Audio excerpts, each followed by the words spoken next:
পুরো বাস ঝাড়ের মাঝখান থেকে সূর্য আলোটা পড়ছে। আর দেখো যে সকালটা খুব বেশি বসে যাচ্ছে, তো ওটা একটু দেখাতে নিয়ে যাবো। হ্যালো বন্ধুরা, তোমার সবাইকে স্বাগত আর একটা নতুন ব্লগে। এখন বাজছে সকাল 8:30। আমি, বাবা, মা তিনজনে ঘুম থেকে উঠে গেছি। ভাই এখনো ঘুম থেকে ওঠেনি, কারণ ওরা যে ছুটি, ওই জন্য ও ছুটির দিন প্রচণ্ড দেরি করে ঘুম থেকে ওঠে। আর বাইকটা এখন ঘর থেকে বার করা হয়নি, তো বাইকটা এখন ঘর থেকে বার করবো। আর আমার বাইকটা তো হয়ে গেছে সমস্যা, তো বাইকটা নিয়ে এখন যেতে হবে গ্যারেজে, কারণ বাইকের শকারটা একটু প্রবলেম হচ্ছে। তো ওটা নিয়ে এখন গ্যারেজে যাব। গ্যারেজে এই টাইমে বহুত ভিড়ও থাকে, তো দেখি কতদূর কি হয়। তো চলো এই ভিডিওটা এখান থেকে শুরু করছি। আর তোমরা যারা যারা চ্যানেল নতুন হচ্ছে অবশ্যই আমার চ্যানেলটাকে সাবস্ক্রাইব করে নিও। তো চলো এখন ভিডিওটা শুরু করা যাক। গাড়িটার শকারটাতে একটু প্রবলেম হয়ে গেছে, সেটা হচ্ছে যে শকারটা খুব বেশি বসে যাচ্ছে, তো ওটা একটু দেখাতে নিয়ে যাবো। আর মোবিলটা একটু চেক করাতে হবে, কারণ অনেক দিন হয়ে গেলে মোবিলটা চেক করানো হয় না। তো আমাদের এখানে গ্যারেজ আছে, গ্যারেজে নিয়ে যাবো। চলো এখন যাওয়া যাক। গ্যারেজে গাড়িটা নিয়ে চলে এসেছি। এসেই দেখতে পাচ্ছি যে কত কত বাইক পড়ে আছে, জানি না কখন আমারটা হবে। আর আজ যেহেতু রবিবার, তো আজকে দোকানে প্রচণ্ড ভিড়। কাল আবার সোমবার দিন এরা গ্যারেজ খোলে না, বন্ধ থাকে। আর বাইকটাতে অনেকগুলো কাজ করানো আছে, যেটা বলেছিলাম। তো দেখি ওগুলো কতগুলো হয়। তো আমাকে বললো ওয়েট করার জন্য, তো আমি এখন ওয়েট করছি ওই জন্যই। এই গরমের মধ্যে বহুত বড় একটা সমস্যা হয়ে গেছে। সমস্যাটা হলো যে আমাদের ঘরের টেবিল ফ্যানটা ওটা খারাপ হয়ে গেছে। আর সমস্যা হচ্ছে কারণ আমার বাবা বেশিরভাগ ওই ফ্যানটা ইউজ করে, আর ফ্যানটার ব্লেডটা ভেঙে গেছে। ফ্যানটা দিয়ে গেছি দোকানে 2-3 দিন আগে, তো আজ না কাল না পরশু করতে রিপেয়ারই করেনি। তো আজকে আবার এলাম বলার জন্য। তো ফ্যানটাকে কাকু এখন রিপেয়ার করছে দোকানে, আমি এলাম একটু পাশে গলিতে। আর এই দেখো এই গলিটা। আর এখানে একটা জিনিস দেখতে পাচ্ছ, কত সুন্দর কাগজ ফুল হয়ে আছে গাছে, দেখতে কিন্তু খুবই সুন্দর লাগছে। তো চলো এখন দোকান থেকে যাই, দেখি কাকু কতক্ষণে হয় রিপেয়ার করা হবে, তারপরে বাড়ি যাবো। আর গরমটা কিন্তু প্রত্যেক দিনের মতো আজকে কিন্তু প্রচণ্ড গরম পড়েছে। রোদটা দেখতে পাচ্ছ কতটা উঠেছে। আর একটা কথা বলে দিই, পাশে লেডিস বিউটি পার্লার লেখা আছে বলে ভেবে নিও না যে বিউটি পার্লার এসেছি, ঠিক আছে। তো চলো এখন দোকানের সামনে যাওয়া যাক। আমাদের এখানে ইনি একমাত্র আছেন যিনি সব থেকে বেশি এইসব ফ্যান, মিক্সি, পাম্প, যে কোনো ধরনের মোটরের কাজ ইনি খুব ভালো করেন। আর আমাদের ঘরে যখনই কিছু খারাপ হয় এনার কাছ থেকে রিপেয়ার করি। প্রত্যেক বছর গরমকালে কোনো না কোনো একটা জিনিস আমাদের ঘরে খারাপ হবেই, তো সমস্ত জিনিস এনার কাছে বাগাতে হয়। আর দেখতেই পাচ্ছ কত কত জিনিস পড়ে আছে, পেন্ডিং পড়ে আছে, যেগুলো উনি এখন ধরেননি। আর আমার কাজটাই ধরছে, আমার ফ্যানটা এখন রিপেয়ার করছে। আর দেখতে পাচ্ছ কত জিনিসপত্র দোকানের মধ্যে রাখা আছে, এই গরমের মধ্যে ইনি করছেন, মানে ওটাই ভাবার বিষয়। তো দেখি কতক্ষণে হয়। দোকান থেকে বললো ফ্যানটা রিপেয়ার করতে একটু টাইম লাগবে, কারণ ভালো একটু সমস্যা হয়ে গেছে। তো বিকেলবেলাতে রিপেয়ার করে দেবে। আমি ওই জন্য ঘরে চলে এলাম, কারণ আমার প্রচণ্ড খিদেও পেয়ে গেছে। তো চলো দেখি মা কি খাবার বানিয়েছে, গিয়ে খাওয়া দাওয়াটা করি। সকালে ব্রেকফাস্টে মা বানিয়েছে লুচি আর সবজি। আর লুচি আর সবজি আমার খুবই ফেভারিট খাবার। তো চলো আগে তাড়াতাড়ি করে খাওয়া দাওয়াটা করে নিই।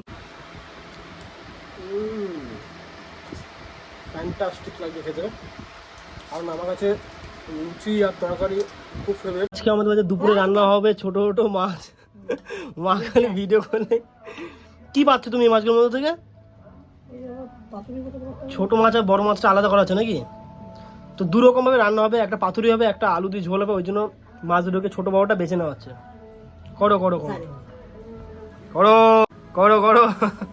এখন তো দুপুর 2টো বেজে গেছে, স্নান করা এখনো হয়নি, আর আমাদের রান্নাবান্না এখনো হয়ে ওঠেনি। যদি আমাদের একটু লেট করে রান্নাবান্না হয়। আজকে আমরা দুপুরে রান্নাবান্না করছি, ওই মাছ, ছোটো ছোটো মাছ নিয়ে এসছে। তো সেটা আবার দুপদে রান্না হবে।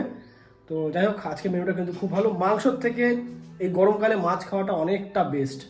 গরমকালে মাংস এই দুপুরবেলাতে খেতে একদম ভালো লাগে না। রাত্রেবেলা যদিও ভালো লাগে, দুপুরবেলা একদমই ভালো লাগে না। তো আমি তো এখন স্নান করিনি, যাবো এখন স্নান করতে।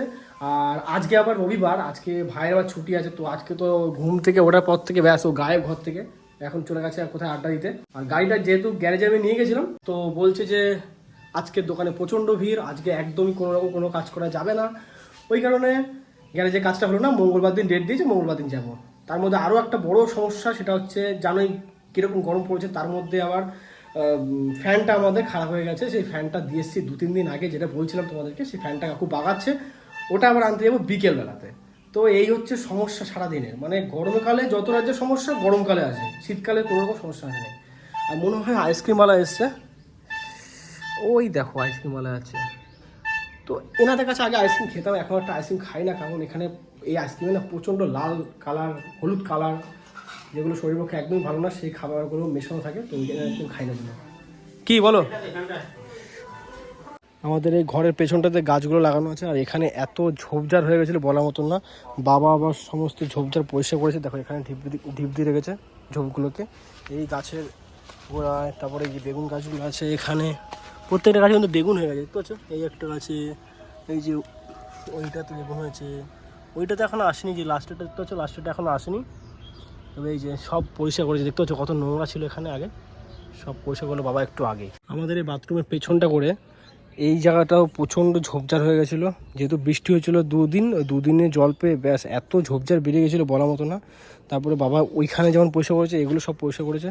আর এইদিকে 2-3টে গাছ লাগানো হয়েছে, একটা লঙ্কা গাছ ফুল এসছে, কিন্তু পাতাগুলো কেমন হয়ে গেছে দেখো, শুকিয়ে গেছে পাতাগুলো।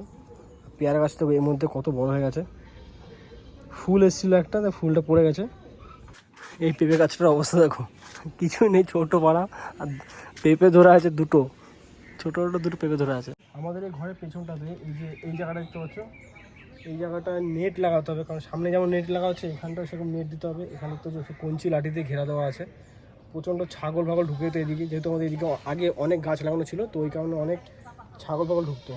তো কোনো রকমে এগুলোকে এখন এই ঘিরে দেওয়া হয়েছে হালকা করে, যেন ছাগল ফাগল না ঢোকে। তা হামেশাই ছাগল গরু এদিকে ঘুরে বেড়ায় আমাদের এই রাস্তা থেকে।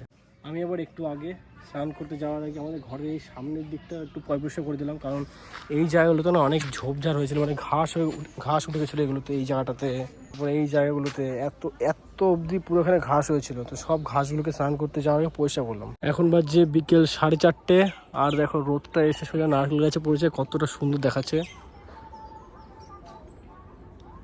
পুরো বাঁশ ঝাড়ের মাঝখান থেকে সূর্য আলোটা পড়ছে, আর দেখো কত সুন্দর লাগে দেখতে, দারুণ দেখাচ্ছে কিন্তু। এখন তো 4:45 বাজে যাচ্ছে। এবার আমি যাবো আমাদের গ্রাউন্ডে, যেখানে আমরা যাই সবসময়, তো ওখানে যাব। আর এই ভিডিওটাকে এখানে শেষ করছি। ভিডিওটা তোমাদের কেমন লেগেছে অবশ্যই আমাকে কমেন্ট করে জানাবে। যদি ভিডিওটা ভালো লেগে থাকে ভিডিওটাকে লাইক করবে, চ্যানেলে যেন নতুন হচ্ছে অবশ্যই আমার চ্যানেলটাকে সাবস্ক্রাইব করে দিও। তোমরা কেউ সাবস্ক্রাইব করছো না, অবশ্যই কিন্তু চ্যানেলটাকে সাবস্ক্রাইব করো। তো চলো, তোমার সাথে দেখা হচ্ছে নেক্সট ভিডিওতে। এই ভিডিও থেকে এইটুকুই, চলো এখন কেমন, টাটা।